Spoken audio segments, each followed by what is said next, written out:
Mike Brewer became a familiar face alongside his partner Ed China on Wheeler Dealers. Together, they searched for cars worth saving and restored them for passionate drivers. Viewers admired Mike's expertise. He understood the car market inside out, knew how to spot hidden value, and had a knack for making fair deals. But success brought changes that steered his future in unexpected ways. From his controversial split with Ed China to getting scammed out of a large sum of money, a lot has happened off camera. Mike's heart was set on finding a tasty Mark II Jaguar, but the gulf between available cars seemed impossible to bridge.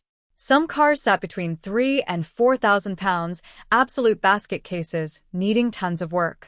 At the other end of the spectrum, completely restored examples commanded up to £25,000. Somewhere in that vast middle ground, the perfect project waited. Wheeler Dealers premiered in 2003 with Mike Brewer at the helm, sourcing and purchasing cars that still had a chance on the road. Right beside him was Ed China, the mechanic who restored them and made every repair look easy.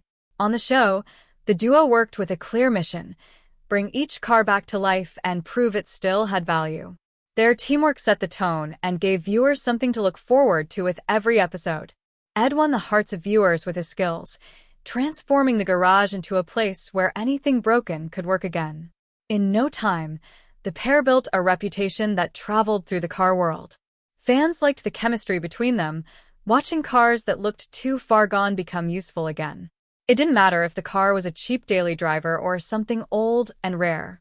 Mike and Ed treated every build with care, respecting the metal and the stories these machines carried. As the seasons rolled on, Wheeler Dealers became a global hit. The production team grew, and locations changed. The team moved their work to the United States in search of more opportunities and more cars to restore. With that expansion came new challenges. Budgets increased, and the work became more demanding. The simple format turned into something much bigger, and that growth brought not only success, but also pressure that started building in ways nobody anticipated. Behind the scenes, tension started accumulating slowly, like rust spreading beneath fresh paint. After 13 seasons together, Ed China dropped the bombshell. He was leaving the show. Fans were shocked, and the news traveled fast across forums, social media, and car clubs around the world. According to Ed, the reason for his departure centered on disagreements with the changes happening in production. He felt the mechanical work in the garage was being reduced, pushed aside to make room for other elements. As a mechanic who believed repairs should remain the soul of the show, he didn't want key steps removed from the screen to save time or chase broader appeal. For Ed, the heart of Wheeler Dealers beat in the workshop, in the careful explanation of how things worked and why they mattered. Cutting those moments felt like cutting out what made the show special. Mike, on the other hand, saw the situation from a different angle. He wanted to keep the show running even while changes were being made, believing that adapting was necessary for Wheeler Dealers to survive in an evolving television landscape. Those different views created a strain that couldn't be repaired, a fracture that widened until working together became impossible. Following Ed's departure, Wheeler Dealers introduced Ant Anstead as the new mechanic working with Mike. Ant arrived with his own style, bringing fresh energy and a new workshop setup that felt modern and streamlined. The episodes that followed saw Ant take on the repairs while Mike continued doing what he did best: hunting down neglected cars and negotiating deals that made sense. Ant's arrival gave the show a new rhythm and allowed it to stretch into new markets, exploring builds that moved faster and included modern performance upgrades alongside traditional restoration. The dynamic between Mike and Ant became its own chapter in the story of Wheeler Dealers, a different flavor that some viewers embraced while others compared it endlessly to what came before. However, it seemed some fans were still not comfortable with Ed moving on from the show. While many loyal fans accepted it as a normal thing in the industry, understanding that people change careers and pursue different paths, some viewers wanted someone to blame for Ed's exit. In no time, the attention turned toward Mike, the man who had stood beside Ed for many years on the show. It didn't matter that both men had been part of the success, that they'd saved hundreds of cars from the scrapyard together, or that their partnership had built something millions enjoyed. In the eyes of a loud part of the audience, Mike became the problem, the villain in a story they'd written without knowing the full script. Viewers didn't know what happened behind the scenes. They only saw the split, the announcement, and Ed's absence from their screens. They thought Mike pushed Ed away, forced him out, or valued money over friendship. The internet turned those guesses into claims, and those claims became fuel for anger that burned hotter with each passing comment thread. To make things worse, people started targeting Mike directly, sending messages filled with words no one deserves to hear, accusations that cut deeper than criticism of his work. The attack spread to his family, too. His wife found herself dragged into something she had no part in, receiving hateful messages simply for being connected to him. His daughter also saw the backlash, watching strangers attack her father online with a cruelty that made no sense to her. It became clear this was no longer about the show or about Cars or even about Ed's departure. It was now a full-blown attack on Mike and anyone connected to him, a digital mob that fed on its own momentum. While this was going on, the show continued. New builds moved through the workshop and new faces appeared on screen. Mike kept doing the work he always did, finding cars, making deals, sharing his knowledge with viewers who still wanted to learn. But the noise outside the set didn't go away quickly. Every new season raised the same questions. Every announcement brought the same criticism, the same comparisons, the same anger from people who refused to move forward. Whatever happened with Ed China remained attached to Mike's name like a shadow he couldn't shake. That period forced him to rethink how he handled public attention, how he protected his family, and how he measured success when part of the audience had decided to hate him regardless of what he did. His passion for cars never changed through all of it. He kept buying, selling, and staying active in the trade because that was who he was before television and who he'd remain after it. Amidst all this, some fans stood with him. They liked the show with or without Ed, appreciated the builds, and believed the program deserved to continue. They knew Mike helped keep it alive when it could have collapsed under the weight of the controversy. For them, the change was simply part of television, the reality that people move on and shows evolve. What mattered most was that the show remained strong, that cars still got saved, and that viewers could still learn something valuable. Mike leaned on those supporters every time the noise became too loud, finding strength in the people who saw past the drama to what wheeler dealers actually represented. For Mike, the period after the split brought challenges he never imagined facing. It also revealed how strong he could be when everything around him seemed to turn hostile. He'd seen it all now: Ed leaving, being subjected to abuse online, watching his family hurt by strangers. But nothing hit harder than the burnout that came from working nonstop, from pushing himself beyond reasonable limits year after year. The setting on Wheeler Dealers was full of high energy, cameras rolling, deals happening, cars transforming before audiences' eyes.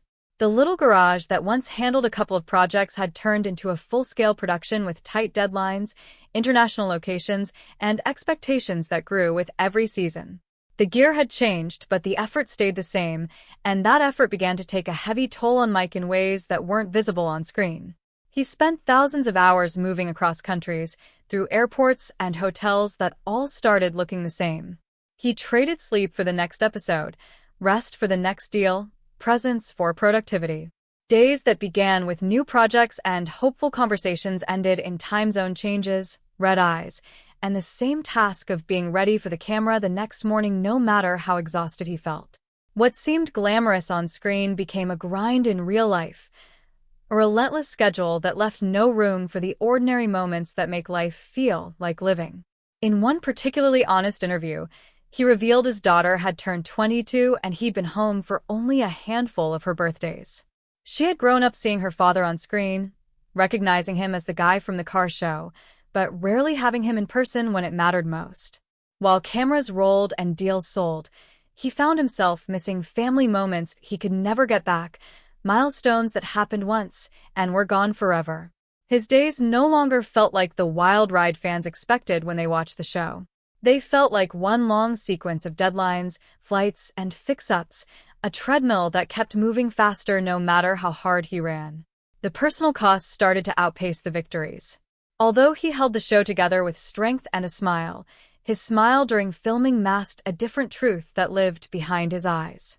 Every time he stepped in front of the camera, he had to look sharp, sound clear, and be ready to pull off the deal with the same enthusiasm viewers expected. Backstage, he battled exhaustion and absence, the gnawing awareness that life was happening elsewhere while he chased the next shot. He watched other families celebrate together while his own moved on without him, adapting to his absence because there was no other choice. At some point, the work stopped being a journey and became a fight for survival, a test of how long he could keep going before something broke. He kept going through entire years where he slept in his own bed less than 10 times, where home became just another location he visited briefly between trips.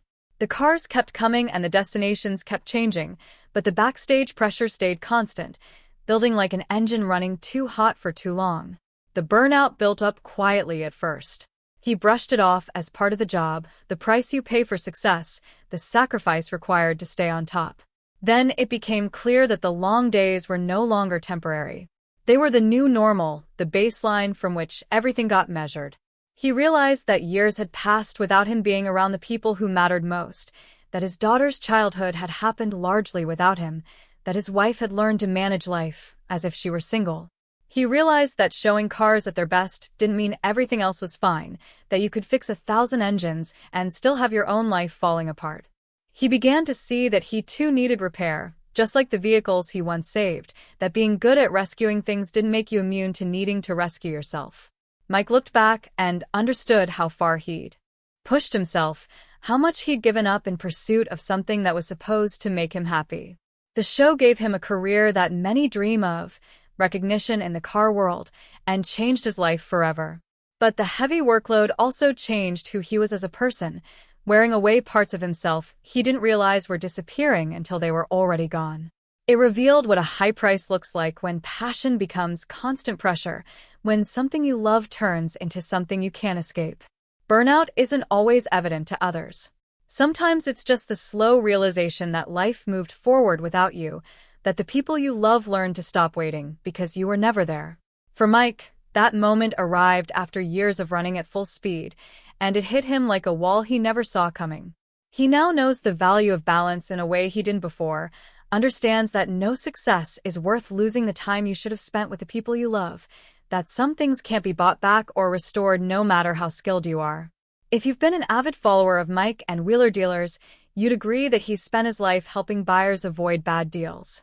He's shown viewers how to spot a scam, how to protect their money, and how to walk away when something doesn't feel right. His expertise made him a trusted voice in the car world. But even he found out that no one is completely safe in the car trade, that experience and knowledge can't protect you from every threat. Not long ago, he revealed that he'd been scammed, a confession that shocked him, his business partner, and his customers because he'd followed every rule and still ended up on the losing side. The car in question was a white Volkswagen Golf Mark 7 GTD. His company, One Automotive, had listed it for a fair price, just over £10,000 for a car in good condition. The listing gathered interest quickly. Many people contacted the dealership and asked about availability, which told Mike they'd priced it correctly, that the market agreed with their assessment. It didn't take long for a buyer to call and say he wanted the car straight away. He didn't even want to come down to the dealership himself. He arranged for a courier to collect it instead, which should have raised flags but didn't because Mike had experienced similar scenarios before. Buyers often lived far away and needed someone to collect their vehicle. As long as the checks passed, there was no reason to refuse the sale. That's exactly what the team did. They checked the driving license, and the details looked legitimate, properly formatted, with the right information. They checked the bank information, and it matched up with the invoice perfectly. Everything appeared normal, professional, and above board. So the sale was confirmed. The courier took the car from the dealership yard and drove away into traffic. At that point, Mike believed the deal was finished, closed, another successful transaction. But the real story was only starting, unfolding in ways he wouldn't discover until it was too late to stop it. Soon after, the bank contacted him with news that made his stomach drop. They explained that the person whose card was used for the purchase had contested the payment, claiming he didn't buy a car from One Automotive and didn't even know the dealership existed. His identity and bank details had been stolen and used to commit fraud without his knowledge or consent. That meant the buyer Mike thought he was dealing with never existed, was just a phantom constructed from stolen information. Someone had used another person's identity to take the golf and disappear into the network of criminals who make their living this way.